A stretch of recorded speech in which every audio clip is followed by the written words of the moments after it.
Hey guys, what's up? This is Matthew Davis Media once again. Welcome back to another video game review, and this time it is going to be on Borderlands 3. Oh man, I finally managed to beat this game on Sunday. It took me so long, took me nearly a month, but I managed to beat it, and now I finally get to talk about it with you guys. Nothing's really much in terms of the story, nothing really much has changed. I mean, you play one of four Vault Hunters that are different than the other ones, and from there, you have to stop these two bad guys, these two new main baddies named Troy and Tyrene. And once again, in a multiplayer experience, you have to fight along. You have to find a bunch of guns that you can use to, of course, take down these baddies once and for all. If you played the last two Borderlands games, then it's basically just going to be the same as those last two games, and you know exactly what you're going to be in for. Now, I was really excited for Borderlands 3 because Borderlands 2 is one of my favorite first-person shooters of all time. I love that game, and I love the spin-off Tales from the Borderlands. The first Borderlands was fun, but it wasn't a perfect game. So when it came to Borderlands 3, I was really excited for it, and I was mostly satisfied with it. But there are some problems I had. First off, the two main villains, Troy and Tyrene, I did not like them.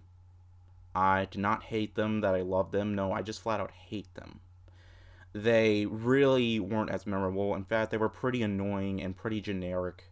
And that's a shame because Handsome Jack from the second game is one of my favorite video game villains of all time.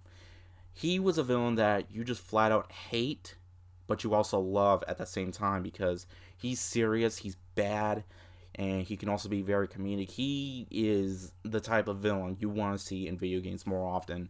So it's a shame that there are two villains in this, and none of them were as good as Handsome Jack. In fact, they were just flat out worse, which made me miss Handsome Jack even more.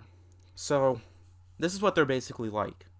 They're basically just like some gangster, like YouTube online people that kind of just go like, hey, what's up, Pandora?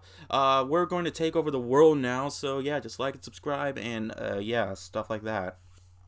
They're basically like villains that use YouTube or something. They're basically like, one of those online celebrities or something, but they were both annoying, and they're just the ones that you hate so much that you just flat out hate.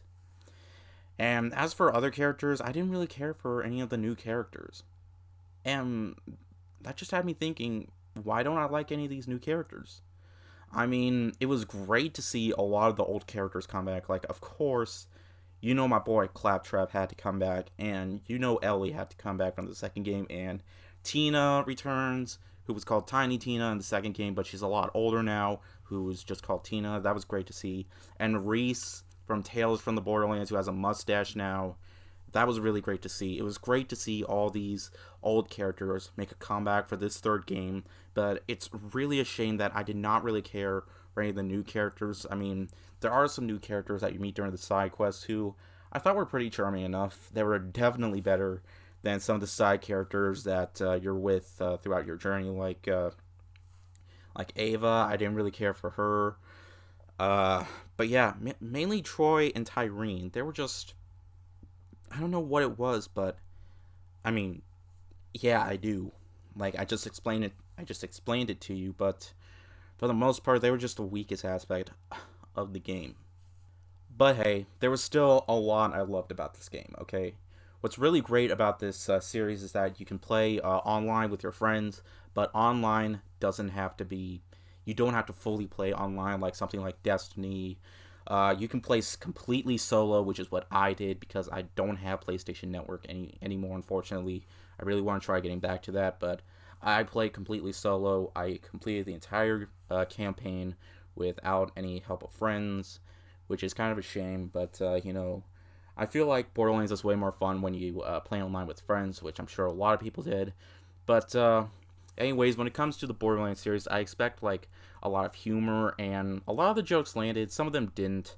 But what really got me going for the game was the Easter eggs. That's another thing that the Borderlands series is known for. It has a lot of good Easter eggs that I don't really want to spoil for you guys, but some people might have already have in their video reviews, but there are just, that's one thing I love, is that they managed to make you laugh with adding some like fan service, like Easter eggs, like some during side quests and stuff. Like, remember the Minecraft one from Borderlands 2? That's probably one of the best Easter eggs of all time. But there are also some really funny ones here. Like, okay, I'll just say it. There's one that represents the double barrel shotgun from Doom, which I think has pretty much become iconic now in Borderlands 3. And there are other things too that you just have to play, because there are quite a bit of Easter eggs, just like there was in the second and first game. Now, of course, I did run into quite a bit of bugs and glitches. During the map, sometimes the icon can get a little messed up sometimes.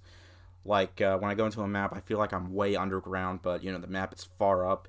And there was this one mission where a guy was falling off a cliff, and I had to revive him, but he was like 50 feet higher up than me, so I could not reach him. So that caused me to have to restart by going into the main menu and then going back. Oh, and there were some parts of the game where all you could see is the picture. You couldn't really hear anybody talking or speaking. All you could hear, and you couldn't even hear the gunshots either. Basically, it just sounded like, there were just parts where it sounded like, I don't know how to explain it, but just far distances with a lot of shooting in the background. It's kind of like if I was like, I don't know how to explain it, but I'm not sure if this happened with other people, but it definitely happened with me near the beginning and near the end, but it didn't happen throughout. But there was a huge difference when I went to the main menu and went back to the game.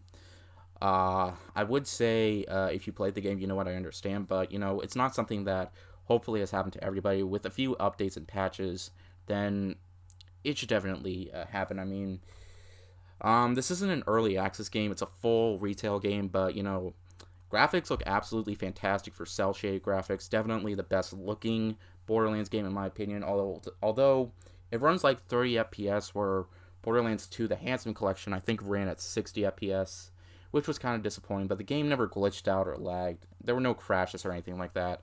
I just got a few bugs that caused me to have no choice but to restart from the map, restart from the main menu, and go back to my last checkpoint. Oh yeah, because this is Borderlands, there are a lot of guns in this. There are so many guns. I probably should have mentioned that at the beginning, and you're going to get a lot of those in this game. And are you really surprised? Oh, and you know what's also awesome? Near the beginning of the game, I felt like, okay, these are the same maps. Is this going to be like the first two games? But then later on, you get to do missions from different planets. You don't go just Pandora throughout. You also go through different planets that you can search from. Like, you can go to different worlds, causing you to unlock certain areas that you can, with new missions. They look absolutely outstanding, and I had so much fun discovering these new planets. There was like I don't know, 5 that I went through. I mean, I'm not sure. I didn't 100% everything. I finished the main story. I didn't do all the side quests, but that's pretty much what took me so long, is because I wanted to do a lot of the side quests so I could get stronger as I leveled up, so I can complete the main story, so I wouldn't get stuck, because I don't have PlayStation Network, and it would be a lot easier if I had more friends online. But, what more can I say? Boss battles. There are a lot of really fun and creative boss battles. And of course, there are a lot of enemies, so in case you die, you can easily just shoot them, so you can get a second wind. Sometimes it works, sometimes it doesn't. But, for the most part, I think I was really satisfied with Borderlands 3. It's definitely far from a perfect game like those characters I mentioned, which was a really shame. I really was hoping that, because it took quite a while, because Borderlands 2 came out 7 years ago, I was hoping, and Borderlands 2 came 4 years after Borderlands 1, so I was hoping they would make much more better new characters, but unfortunately they didn't entirely do that. But I think for the most part it was still worth every single penny. So yeah, because there's a lot of content without having use of real world money. You can use in-game money, and there's a lot of loot boxes that are completely free. So yeah, it's totally great to see all that in this game without, well, if I continue, I'll just repeat myself. But all in all, I think it was worth it. I'm going to give Borderlands 3 a 4 out of 5. So yeah, definitely pick this one up. If you're a fan of Borderlands 2, I think this is on par with Borderlands 1. Like, first Borderlands game was definitely flawed. This is flawed too, but I would say I like both of these games equally. I definitely think Tales from the Borderlands, even though that's a spin-off game, was even better than this game. Even though that's a completely point-and-click game, but you know, it's Telltale. Most of their games are great, even though they're gone now. But hey, at least Tales from the Borderlands was awesome. And of course, the first two Walking Dead seasons. But anyways, thank you guys so much for watching, and I'll see you guys later. Word out.